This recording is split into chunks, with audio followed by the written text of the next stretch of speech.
MRR news కి స్వాగతం.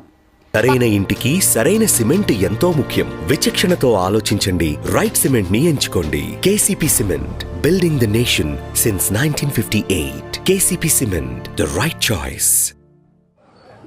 ఇకపోతే సార్ మీరు అడిగినట్టు పాపం ఇవాళ రాష్ట్రంలో ఉన్న మంత్రి కూడా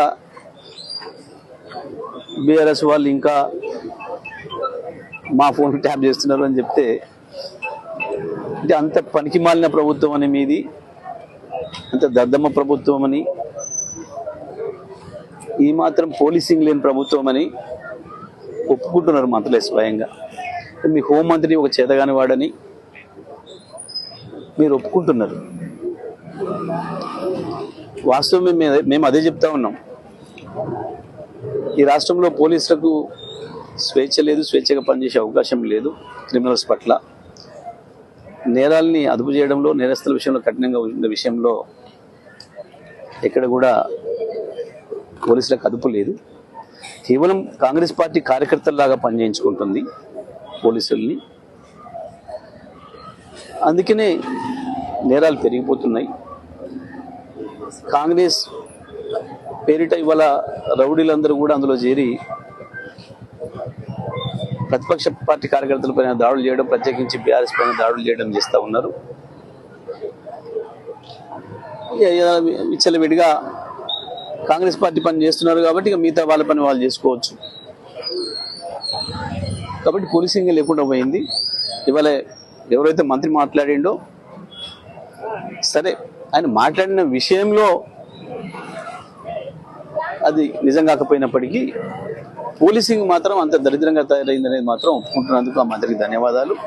మీ హోంమంత్రి అంతా పనికిమాలిన వాడు ఉన్నాడని ఒప్పుకున్నందుకు కూడా ధన్యవాదాలు.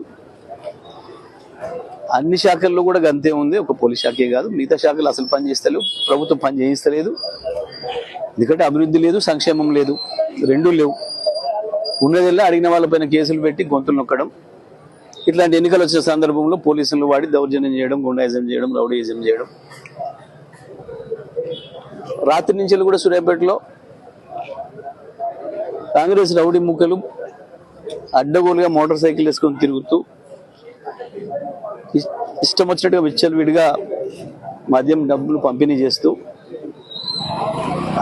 వెళ్ళి అడిగిన మా కార్యకర్తలు, మహిళా కార్యకర్తలను కూడా చూడకుండా దురుసుగా ప్రవర్తిస్తుంటే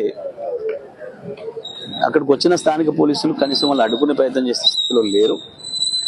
అయినప్పటికీ కూడా మా వాళ్ళు ఎక్కడికక్కడ బుద్ధి చెప్తున్నారు సరైన పద్ధతుల్లో. ఆ మహిళా కార్యకర్తలు కూడా సరైన పద్ధతిలో బుద్ధి చెప్తున్నారు. పెద్ద పేరు మోసిన రౌడీలు అనుకున్న వాళ్ళకి కూడా ప్రజల చైతన్యం, సూర్యాపేట ప్రజల చైతన్యవంతులు. తప్పకుండా ఇటువంటి రౌడీజాన్ని, గుండాయిజాన్ని, భూస్వాముల పెత్తనాన్ని తిప్పికొట్టిన వాళ్ళు. కానీ పోలీసులు మాత్రం వాళ్ళ విధి నిర్వహణలో విఫలమవుతున్నది వాస్తవం. దాన్ని మంత్రి గారు ఒప్పుకున్నందుకు సంతోషం.